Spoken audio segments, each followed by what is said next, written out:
Well, hi everyone. Welcome to this self-knowledge course. Um, Today we have a very important lecture. Today we are going to talk about the self-observation. And this is the lecture number 16 of this self-knowledge course that we are broadcasting for free every Wednesdays and Fridays at the same time, 6 p.m. CST time. And well, today we are going to delve into this topic that is one of the most important tools that we give in this self-knowledge course, because it's the one that will allow us to know our inner world, to observe what is happening inside of us, and to achieve that way radical changes within ourselves. So that is actually the objective of today's lecture: knowing and developing the sense that allow us to achieve a radical transformation. And I say sense because yes, actually the self-observation is a sense, is the internal clairvoyance. It is actually the third eye that allow us to see the reality in the different dimensions of nature. And we know that the different dimensions of nature are as outside, they are also inside ourselves. So in lecture number 5 and 6, we studied the dimensions and where they are in us. And actually, we saw in that lecture that in our fifth dimension, we find, for example, our thoughts and our emotions. So if we manage to get to observe our inner fifth dimension, our thoughts and emotions, and we get to draw the consciousness that is currently trapped within the psychological defects that have our consciousness trapped, then we are going to clean, bring light to our inner dimension, and that will give us more brightness, or more, how can I say that, more awareness in the external fifth dimension. So let's start today's lecture by explaining in detail what is self-observation. I already said it is a sense. We already know the 5 physical senses, but we actually have 7 internal senses, and the sense of the clairvoyance, the third eye, or the self-observation sense, is one of those internal senses. Actually, the self-observation is the greatest capacity that we could ever develop, because if we learn to really observe ourselves, we are going to be discovering ourselves from moment to moment. And if we get to discover ourselves from moment to moment through the intimate self-observation, we can get to make real changes in ourselves, real changes in our ways of thinking, feeling, acting, and expressing ourselves. And so we will be able to awaken our consciousness and develop it. Whereas if we only continue just observing the outside world, as we have done so far, observing what others are doing, we will never be able to generate a change, since the only person that we can change is ourselves, to no one else.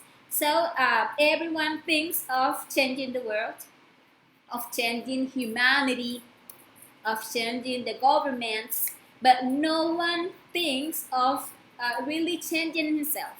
And that is the reason why we never experience that much longer change, because we want to continue seeing the evil outside, and we never begin to discover the darkness that is within ourselves, and that I can only make myself aware of my own darkness if I get to observe myself, if I learn to observe myself.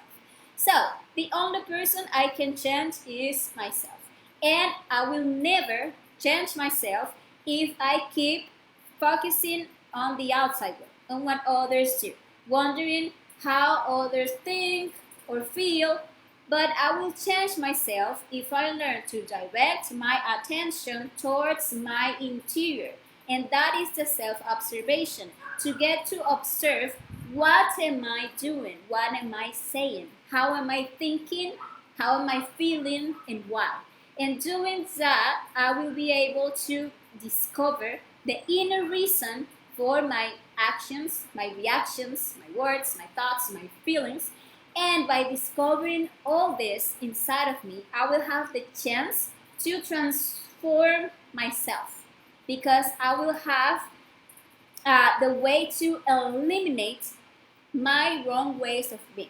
Because if I never get to observe that actually I have a wrong way of being, I can never eliminate that. But if I get to discover that within myself, and that is discovered through the self-observation, I will be able to eliminate that from my psychology, and that way I will be doing a real change. Because sometimes we make mistakes and we feel sorry because of the consequences, because we experience the pain of the consequences of that mistake, and we feel like, I know, oh my god, I'm not doing that never again, I'm sorry, I swear that I change.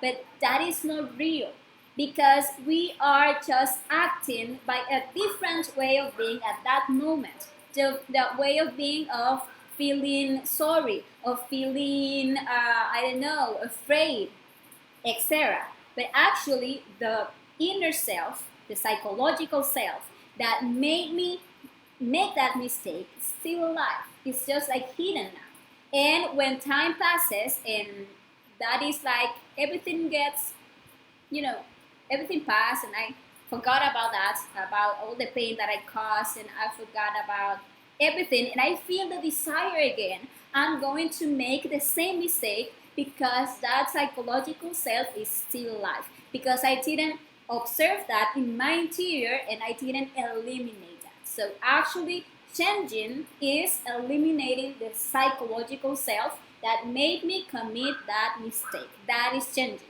And I can only discover that psychological self with the or practicing the self-observation. And well, let's explain like what is self-observation by comparing it with what we usually think that self-observation is, because we can think that we know, that we already know what is self-observed, but we are going to see that neither knowing nor thinking is the same as self-observing. And we are also going to learn today that the external observation is very different from the internal observation. So I invite you to join me and analyze and reflect on this topic to reach a clear understanding on what self-observation really is. So we encourage ourselves to start to practice the self-observation actively in our lives. So the first point that we are going to study today is that knowing and observing are different. Many people confuse self-observation with knowing, and it is quite different. We can say that we know a lot of things, from our country to our own body, but that doesn't mean that we have really like observed it. For example, I could know that I am right now sitting on a chair in this room, but that doesn't mean that I'm actually observing the chair, right? And for example, I could, in a given moment, be in a negative state, negative inner state, perhaps having any problem or being worried about something.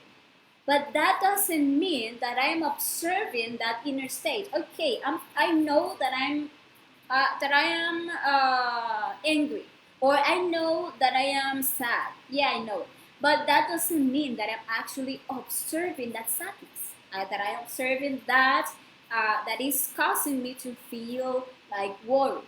Or we could say that we dislike a person, for example, because we say we know that person, and we know that he is like a very aggressive person. But have we ever observed, for example, the causes why that person always reacts that way, with anger, for example? Have we observed the fear that is behind that aggressiveness? Have we observed his past and the pain that he's hiding with those reactions? No. And we just reject that person because we think that we know him. But we never have observed that person. But if instead of accepting that we know something about us, about anyone else, instead of accepting that of rejecting people, feeling antipathy for people, because we think they know them, we use that situation as an opportunity to observe ourselves.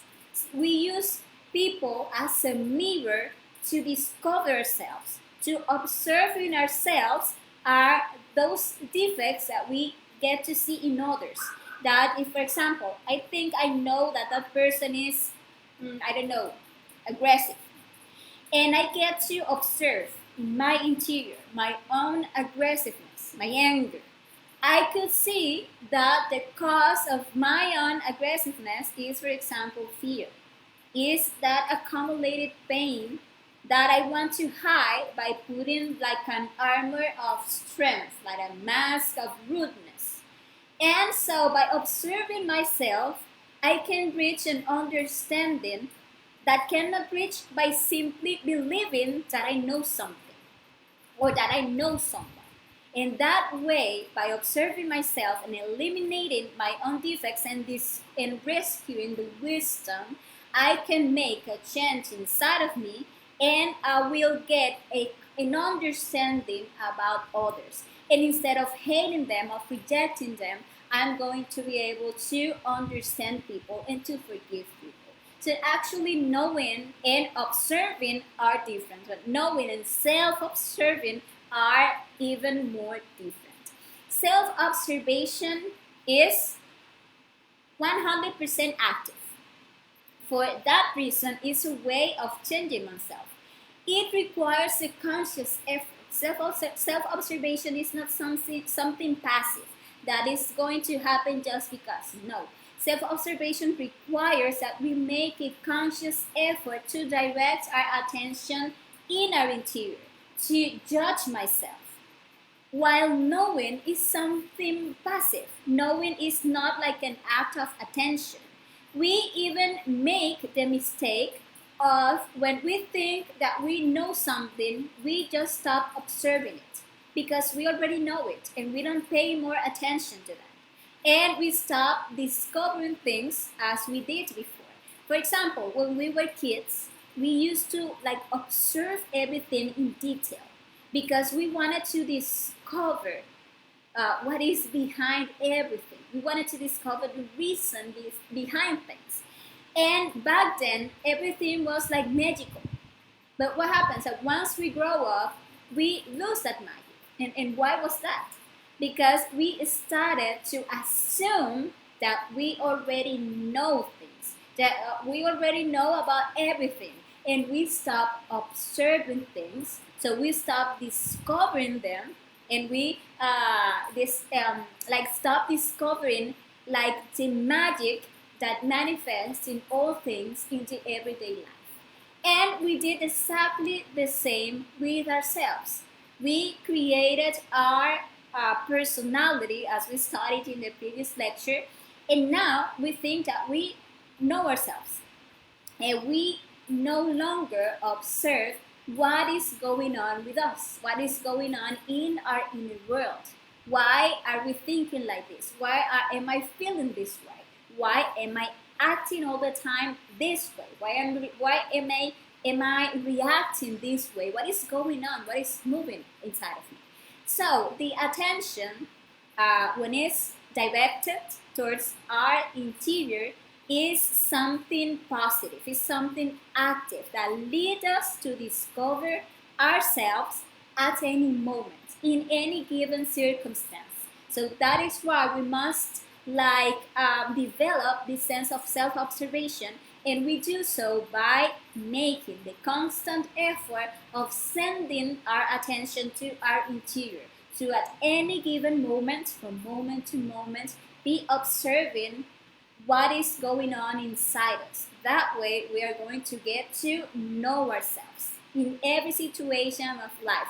And if we start living this way, every single thing that happens to us in our life will like become a great opportunity to discover ourselves, to discover all the different ways of being that lies in our interior, discover our own ways of reacting, the causes of those reactions, and then make a change. So we are not going anymore against people or against situations, but against every wrong way of being that we found in our interior, because we are going to discover that they are the real causes of everything that, every bad things that happen to us.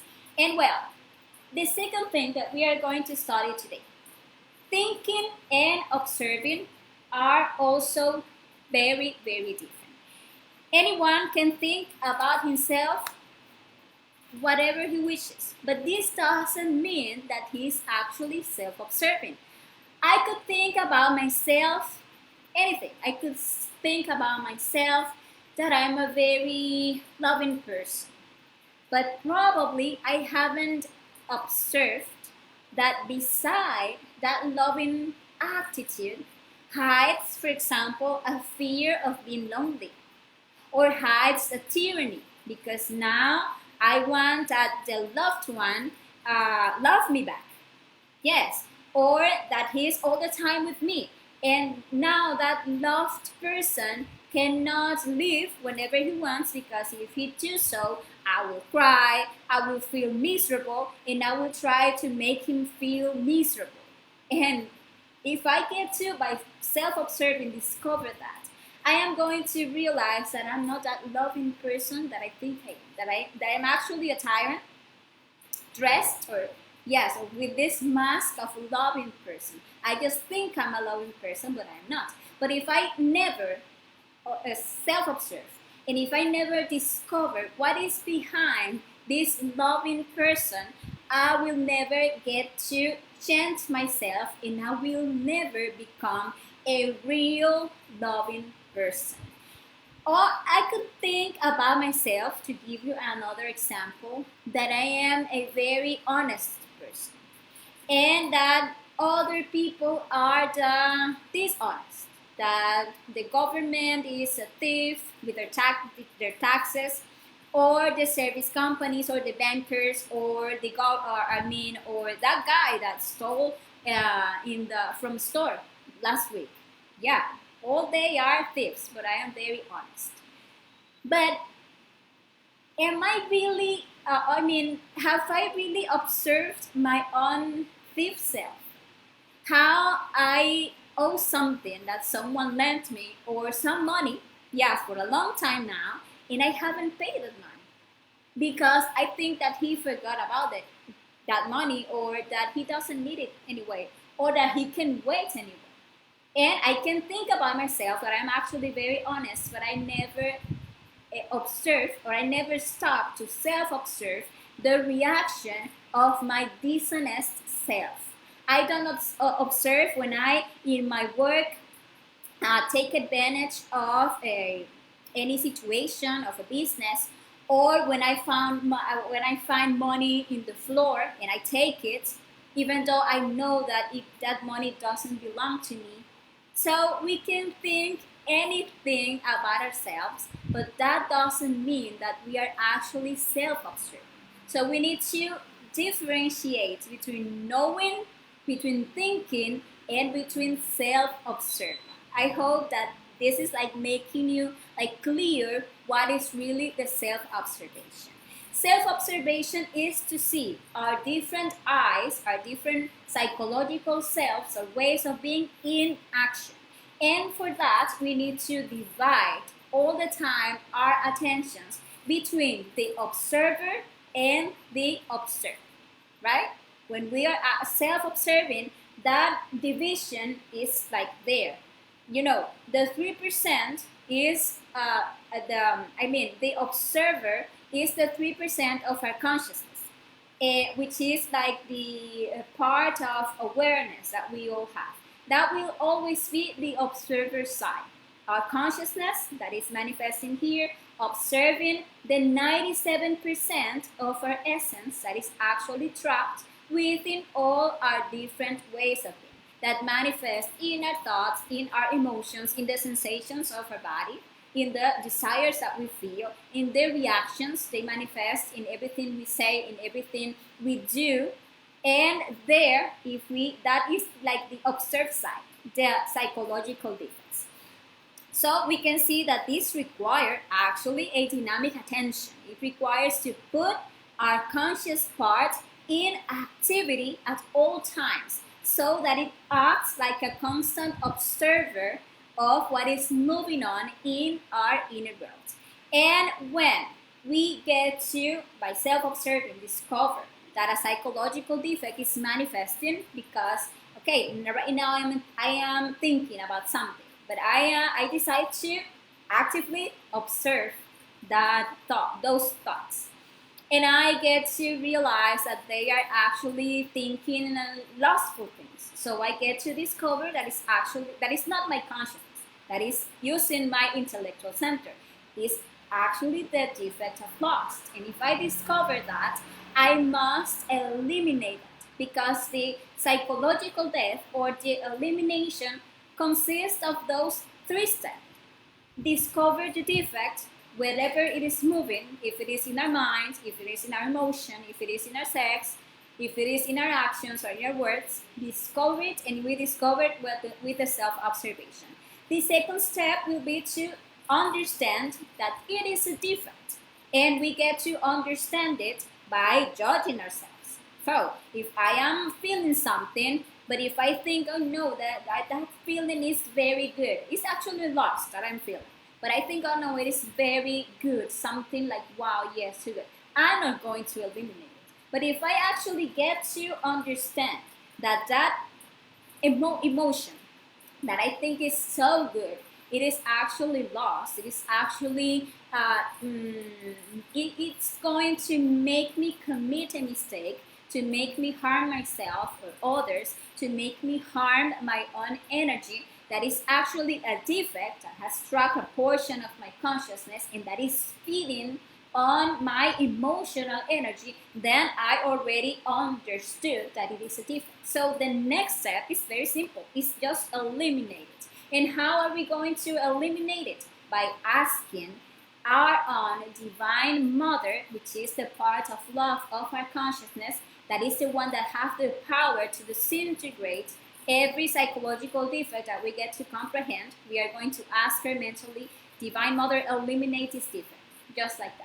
And we are going to experience how that emotion just disappears because we already observed the defect, which is that is the one that have that essence trapped there, and we already understood it is a defect, and we have appealed to that powerful force, which is the love of our consciousness, to get rid of it, to eliminate it. And that is the psychological death. So the self-observation is the main step.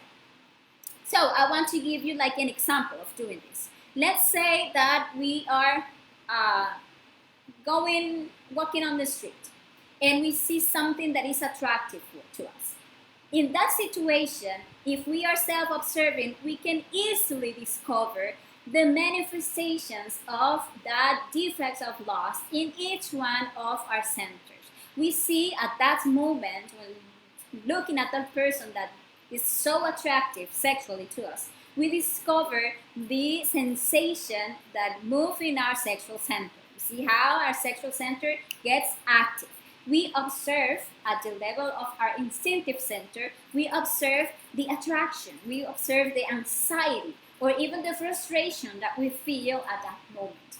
At the level of our emotional center, we can feel all those butterflies that are actually the manifestation of the defect of lust that is feeding on our emotional energy, making us feel that we are, oh my God, so in love of that person that we don't even know. And at the level of our intellectual center, in our mind, we can observe how immediately we start thinking on that person. We start like idolizing that person, imagining, fantasizing things with that person, a scenario where we are doing things with that person, that we are marrying that person, or that we are already having sex with that person, or we are looking that person naked, etc. And all of that are, and all of them are details of our loss that are manifesting in our intellectual center, in our mind. And if we observe our motor center, we can actually even get to hear how there are voices that are telling us to do things, to say hi, I don't know, to show ourselves, I don't know, to comb our hair so that person, like, to call the attention of that person, or we are walking towards that person and saying something like funny, so that person, like, I don't know, feels some attraction towards us. And all of those, if we are self-observing, we can discover. And if we judge ourselves, we are going to see that it is not our consciousness that is manifesting, that is actually the defect of lust that only wants to go and satisfy our desires with that person. And if we are actually self-observing and we are understanding those are defects, and we are practicing the psychological death and asking our Divine Mother to eliminate all of those reactions, all of those manifestations of our defects, we are going to be rescuing a lot of essences trapped in that defect of lust. We are going to avoid making a mistake. We are going to know how to act in that situation with our consciousness, how our consciousness will act in that situation. And well, if for example we have a partner and that one that is manifesting is an adulterous self, that we are actually going to cheat on our partner by flirting with that person, we are going to avoid making that mistake. And if we, for example, all the time are harming every partner that we have, because we always end up by cheating on that person because we have that lustful self.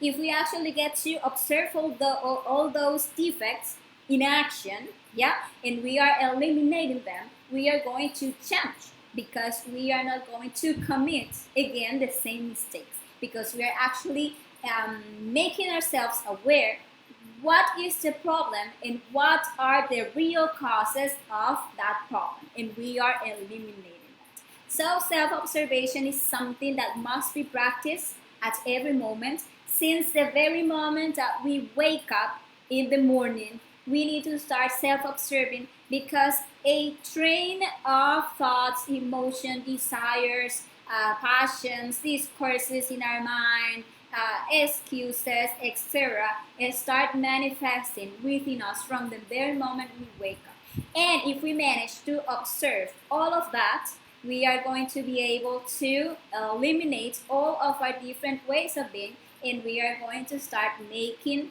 real and radical changes in ourselves. And we are going to start to awaken our consciousness, because our consciousness is currently trapped within all those many ways of being that live in our interior. Well, something else that I want us to study today, is that there are two worlds, and they are both different. One is our external world, and the other one is our internal world. And by studying this, we are going to understand the difference between observation and self-observation. Our external world comprises everything that is outside of our physical body.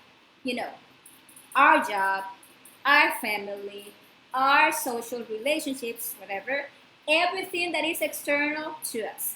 And we can experience this external world by observing it, by the observation, by directing our attention outwardly to the exterior world through the window of the five external senses. So we actually observe the external world with our touch, with our sight, with our hearing, with our smelling, and with our taste.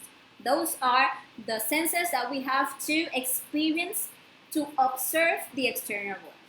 But our inner world is different because it is what is inside us.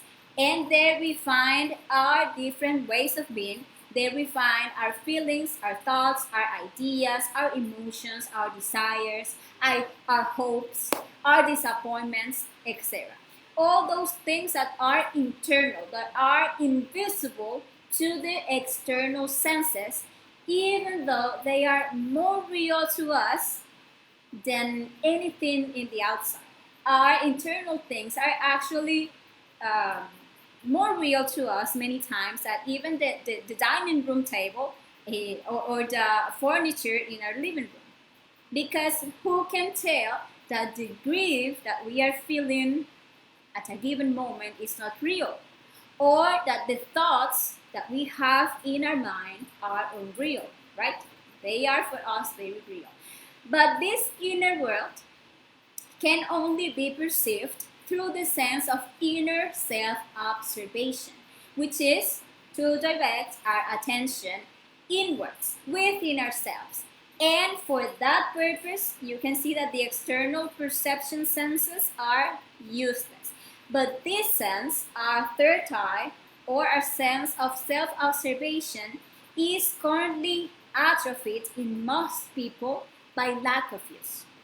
Most people start these studies and they try to start self-observing, and they realize that it is not so easy for them to discover all the psychological defects. They can get to discover like, yes, I saw that, yeah, I saw the manifestation of the anger. Yes, I saw that was laziness. Yes, I saw that was greed.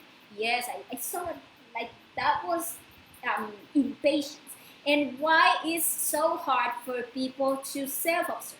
Because that sense is currently atrophied. There is no another word that I could use for this. Because of the lack of use, it is atrophied. Like when you have a muscle, that you haven't used for a long time, and you try to start using it again, and you see that it is like, oh my God, so hard to move it. It's because it is atrophied because you haven't used that muscle in a long time, and you need to start like making exercises and moving it slowly and making therapy, so this return to be like that you can use it again. The same with the sense of self-observation, because as we have become so fascinated with this external world, and we believe that the most important thing is what is outside, and we actually believe that the happiness we are going to have to find it by getting something external, we forgot that it is the opposite, since the external is only a reflection of the internal, of what is inside us. That is outside, as it is inside, it is outside. And if we don't fix what is internal, if we don't manage to find the happiness in our interior, we are never going to be happy with anything that we find in the external world. No matter the circumstances in our lives, we are going to be unhappy because we are unhappy internally. We are never going to be abundant. I think to have, I don't know, like stability, economic stability, if we internally are miserable people. So I hope that you get to understand that actually what is important is the self-observation, that we need to develop the self-observation if we really want to experience changes within ourselves that are going to reflect into changes in our external world. The two, the inner world and the outer world, or the internal world and external world, are verifiable from experience. And you can experience the outer world by observing, as I was saying, and the inner world by self-observing. And as you can see, the science In its practical, let's say, side, because if we can find some like, how can I say, pseudoscience that actually are not looking for the verification, experimentation of things. But if you see the official science in its practical side, try to understand, to explain the external phenomena, and they do so by the external verification, by observing directly the things, by experiencing the things. That is like the point of departure of the external science. So if we want to discover or to know about any external thing, we are going to know that, really know that, by observing, directing that, by getting to experience that directly. Someone can tell me, I don't know, I never went to Paris, and I have never seen any pictures of that place. And someone can come and tell me, oh my God, Paris is amazing, it has this and that, and the people is like this and that. And I can't believe that I think that I know how is Paris. And I could say, if someone asked me about that country, I could say, yeah, people is like this, like that. But actually, I don't know. If I go and if I see that directly, even in pictures, or I can go and see that better, right? I really know that. That is the official science, and it looks to get to understand the things that are external to us. But actually, there is an inner science. That is the one that we must develop. And it is the self-observable. Is about verifying the reality of what exists or what resides inside us, what exists in the different dimensions, to observe or to get to experience the reality of the different bodies that we have inside us. To get to discover the whole universe that resides in our interior, because that is the self-observable. And well, what is the point here? That we can actually get to observe many things in the exterior world. We can get to grow and become, I don't know, a great scientist, and study all the external phenomena, and observing even cells, even atoms with those microscopes. We can get to observe molecules, or we can get to observe the sun, or the stars, or the comets, etc. But what happened?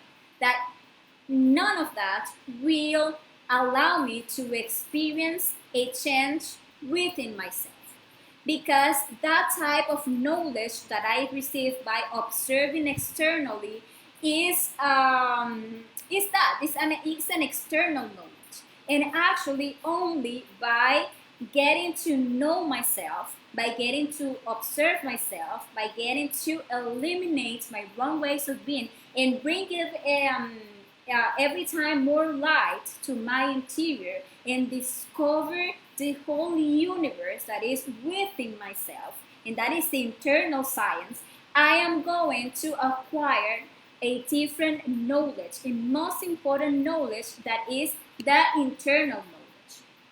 And that is the knowledge that will allow me to know my psychology, but also the psychology of everyone else, that is going to let me know my inner dimensions, and also the dimensions outside of me, that is going to allow me to discover and to meet my own divinity. So that way I'm going to know and meet, or I'm going to be able to know and meet the different or divinities, let's say, that are outside of me. That is why the Greeks used to say, man, know thyself, and you will know the universe and the gods. Because we are a microcosm. Inside of us, there is a whole universe in miniature. We have all the planets of the universe. We have all the masters of the universe. We have all the gods of the universe in our interior as small, let's say, atoms that lives inside of us. And if we get to develop all of that, if we get to discover all that marvelous universe that we have within ourselves, we are going to reach the knowledge of everything in the external world. So we can actually get stuck by the dogmas of the official science, studying all those things that can also be verifiable by the five senses, and we are going to be stopped because at some point there is like that how can I say wall that it's that official science cannot go further because they lack of the inner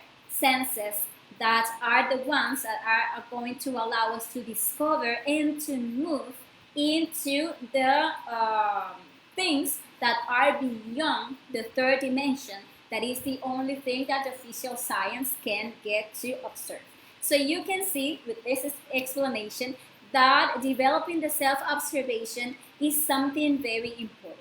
And it's not because, or it's not only because it will allow us to change ourselves, and that is like its main purpose, but because by changing ourselves, by discovering ourselves, we are going to get to that self-knowledge that will allow us to acquire the knowledge of the entire universe, of everything and of all gods. And well, that is the explanation that I had for you today. That is explanation about the self-observation sense. I hope that it is clear to you, but if you have any question, if there is something that you didn't understand or anything that you want to share, you can write it there in the chat, in the comments of the video, and I will be gladly helping you with any concern that you have or anything that you don't understand. Even if you watch the video after the live ends, you can leave your comments, and I am all the time like checking the things here in the page to solve any concern that you have. So I want to invite you to the next lecture that we are going to study next Friday. That is the lecture about the 3 factors of consciousness revolution. So in that lecture, we are going to talk in detail about those 3 works that we must do if we really want to awaken our consciousness. So we are going to be talking about the spiritual birth, the suprasexual practice that we need to learn to start like creating our internal bodies, so we have presence in the different dimensions. We are going to study about the psychological death, which is the 2nd factor for the consciousness revolution. I already talked a little about that today, but we are going to be explaining a little more in the next lecture. And we are going to talk also about the 3rd factor for consciousness revolution, that is the sacrifice for humanity. So don't miss that lecture next Friday at the same time. And well, this has been all for today. Thank you very much to all of you who watched the video. And I see that here we don't have comments or questions. Well, saying if at any time you have any comments or any question, do not hesitate to write here in the video or in the messenger of the page. I will be solving any question that you have. So thank you very much to all of you, and see you the next time. Have a great rest of the night. Ciao, ciao.